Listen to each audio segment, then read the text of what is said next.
saaxiib yaal kusoo dhawaada muuqaalkeena aan kusoo qaadanayno types of RCC columns noocyada kala duwan ee columnska markaan waxaan ka eegaynaa construction material alaabta lagu dhisayo ayaan ka fiirinaynaa okay nooca koowaad marka waxaa la yiraahdaa reinforced concrete columns wuxuu ku dhahay noocyadaani waa shub okay birtiisa wato okay waa shub bir wato marka waxaa loo yaqaan reinforced concrete columns okay wuxuu ku dhahay marka noocyadan columnyada ah waxaa si aad loogu isticmaalaa dhismayaasha okay concrete wuxuu ku fiican yahay ama uu ku xoogan yahay lagu dhahay dhanka compression-ka oo awoodda caadi loo soo saarayo column-keena oo kale uu ku fiican yahay inuu celiyo okay laakiin muxuu ku liitaa lagu dhahay intention okay tension-ka ma ku fiicna waxa waa awoodda kale jiiditaanka oo macnaha column-keena markuu saadan yahay haddii la yiraahdo awood tension loo isticmaalaa waxa waaye kuma fiicna aad ugu liitaa marka sidaa daraaddeed marka muxuu ku yiri steel-ka ayaa waxay siinaysaa awood uu isaga caabiyo tension-ka okay so marka shaqadii uu ku daciifsanay ama uu ku taagta darnay waxa booskaas u buuxin doono birta okay ina isla faan ay rajeynaya marka waana kanaha sawirkiisa reinforced concrete column maxaa u jeedaa marka birtii waa tanaha shubkina waa kanaha okay asagu muxuu ku fiican yahay marka awoodda compression-ka uu ku fiican yahay wixii tension ahna birta u qaabilsan okay nooca labaad waxaa la yiraahdaa steel column wuxuu ka samaysan yahay sida magaciisa ka dareemaysa steel ayuu ka samaysan yahay wuxuu ku dhahay waxaa jira in badan noocyo kala duwan oo aad loo isticmaalo oo dunida ku badan oo bir ah oo steel structure-ka okay columnada steel-ka aad loo isticmaalo warshado ay soo saaraan ayaa jira ayuu ku leeyahay so marka steel structure-ka ayaa markii la barbar dhigo concrete-ka markii la barbar dhigo wuxuu yahay more flexible asaa yacni shape-ka rabtaa u samayn kartaa qaabka rabtaa u dhigi kartaa waxa rabtaa ka bedeli kartaa okay sidoo kale waa ka xoogan yahay kii oo shubka sidoo kale durable waa ka cimri dheer yahay oo wax muddo badan ayuu jiri karaa okay marka la fiiriyo concrete structure okay wuxuu ku dhahay noocyo kala duwan ee steel columns ayaa jiro yacni sectionkiisu ku hadlaa TO noqonaa IO noqonaa HO noqonaa whatever nooci markaas loo baahan yahay ayaa laga dhigi karaa okay marka tida laakiin wuxuu ku leeyahay sectionka aad loogu isticmaalaa ugu dhahay markii steel structure kala joogo isagana isla aragna marka waa ujeedaa steel structure okay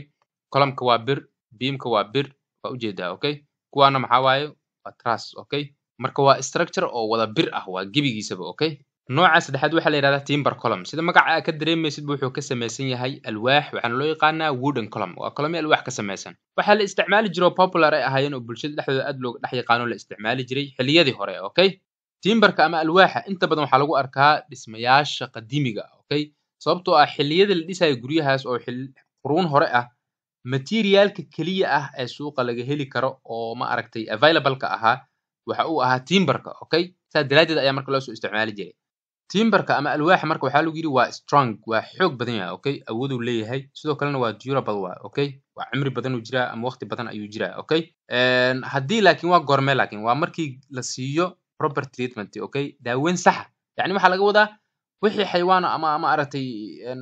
bahalaha gilla haddii laga daaweeyo sidoo kalena laga dhowro wax qoyaan inuu gaaro alwaaxaas waxaa dhacayso in laga helo strength fiican sidoo kalena uu yareeyo weight okay weight-ka structure-keena uu yareena maadaama uu ka fudud yahay labada kale asla aragna marka isagana waa kanaha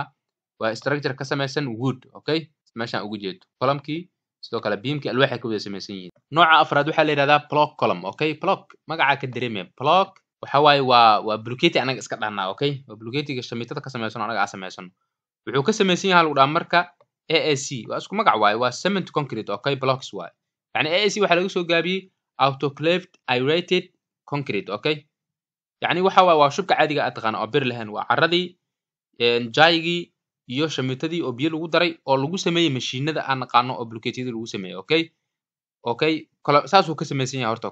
column-kan okay blockade-yadaas ayuu ka samaysan yahay sidoo kale wuxuu yareynaa lagu dhahay structural weight culayska structure-keena uu yeelanahay ayuu yareynaa marka loo fiiriyo column ka samaysan concrete ama shub kaliya waa kanaha marka okay blockade-ga waa kanaha okay shamiitadana la isku lahaaya okay so marka sidaas uu column-kii u taagan yahay okay nooca shanaad marka waxaa la yiraahdaa waa brick column noocan inta badan ama guud ahaanba waxaa loo isticmaalaa u dhahay as load bearing structure waa structure celinaya culayska okay culayska celin kara wuxuu door muhiim ah ka ciyaaraa lagu dhahay inuu support galeeyo sidoo kalena uu haayo ama ma aragtay oo qayb uu ka qaato stability-ga ama xasiloonida masonry structure waxaa la lahaa structure kasta oo wax unit tusaale ahaan block ama brick wuxuu raba ha ahaado oo la isku lahaaya marka shamiito okay shamiita la isku lahaaya okay so marka masonry kuwaas la masonry marka wuxuu noqon karaa stone brick block waxyaalahaas waa qaybo la soo sameeyay oo la isku keeno oo shamiito la isku haayo shamiito isku la qabanayo okay sometimes marka wuxuu ku yiri xilliyada qaar construction of brick masonry yani in la dhiso brick masonry yeah above the concrete column yani in laga dul dhiso concrete column ku taagnaa okay column oo concrete ayaa meeshan ku taagnaa in laga dul dhiso marka brick masonry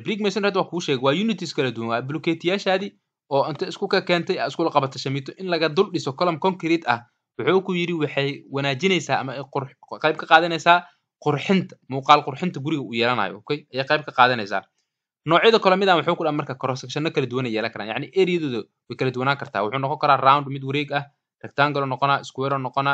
elliptical noqona elliptical waxa waaye qaabka ukunta camal macnaha waa kanaha marka brick column marka waxa brick waaye oo shamiitaal isku lahaaya marka waa ujeedaa columnada noocaana ujeedaa kulligood